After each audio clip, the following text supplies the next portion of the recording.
Yeah, what up, my people? This your homeboy, Airboy Rado. You already know. Keep watching Plug TV. One time. Ciao.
dollars ló máa máa kà inú yín àjọ ayọ̀ yín á kú.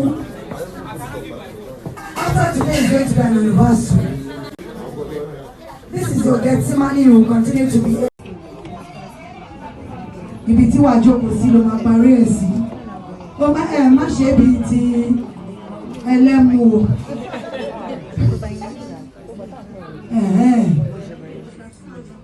Bá mi bẹ́ẹ̀dẹ̀ dáadáa. He is the fear to the kingdom of the Satan. Abọ́lọ́rẹ́ ẹ bá mi yọ gọ́bù yìí díẹ̀ torí Ọlọ́run. Ìwọ gangan ni wọ́n ní fẹ́ lómi ṣe. Wọ́n ní face to face is better than 100 letters. Ẹ bá mi kọjú síra yín. Shatiria. DJ, jọ̀wọ́ mi wálé díẹ̀. DJ, please. Mr. Koyawo, I call it 50 shades of kisses. When I call, you kiss on her forehead.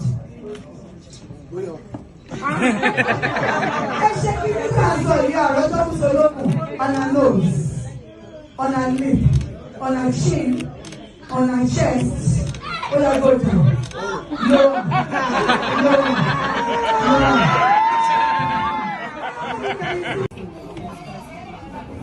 Ibi tí wàá jókòó sí ló máa parí ẹ̀ sí.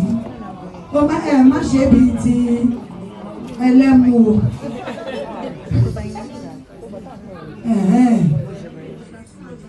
Bá mi bẹ́ẹ̀dẹ̀ dáadáa. He is the fear to the kingdom of the Satan. Abọ́lọ́rẹ́ ẹ bá mi yọ gọ́bù yìí díẹ̀ torí Ọlọ́run. Ìwọ gangan ni wọ́n ní fẹ́ lómi ṣe. Wọ́n ní face to face is better than 100 letters. Ẹ bá mi kọjú síra yín.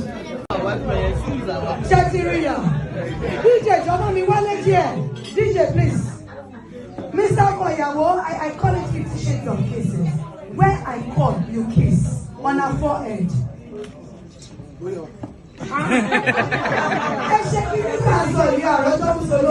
On her nose, on her lip, on her chin, on her chest. Oh, yeah, go down. No.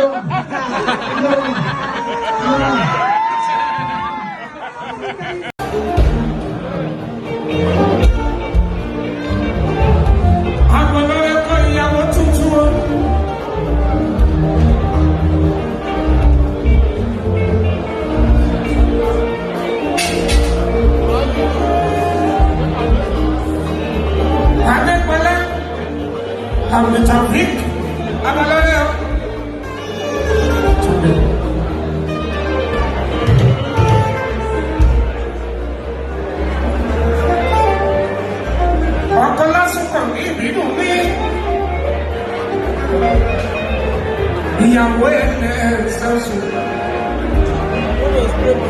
ó máa kú orí ilẹ̀.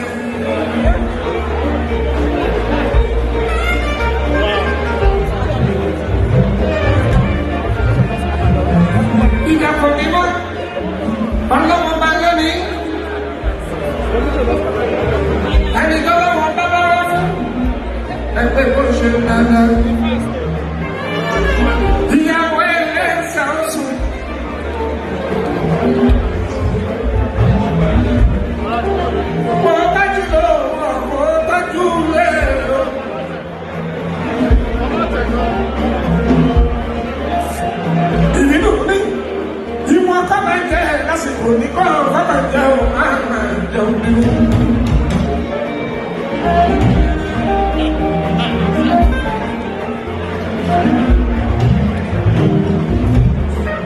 Ìyàwó tó ń tẹ́kọ̀ọ́ lẹ́rù lójoojúmọ́. Obìnrin tó ń tẹ́kọ̀ọ́ lẹ́rù lójoojúmọ́.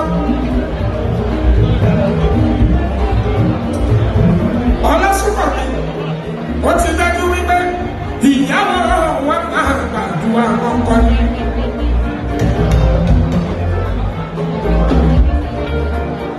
Mákòbá ọ̀pọ̀ ẹlẹ́rìí. Ìbínú mákòbá ọ̀pọ̀ ẹlẹ́rìí.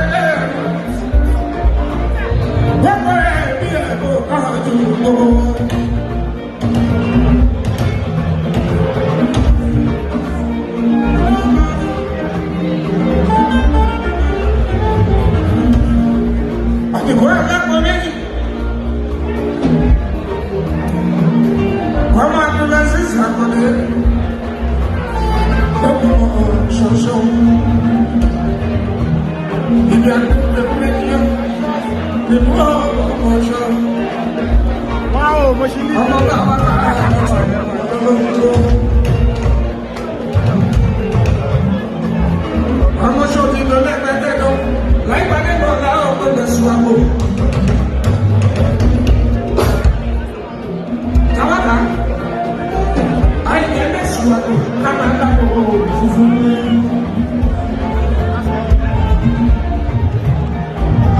Àdìmọ̀ ẹgbẹ́, àbọ̀lọ́rẹ́, àmọ́ àbájọ́ láre wáyé, láre wájú ní àjàlá o. Ẹgbẹ́ àjàlá ọmọ òfin ọ̀gbẹ̀dẹ̀. Àtọ́kò fọ́rọ̀ láti ta ìgbà o. Nígbà tó ṣe kó.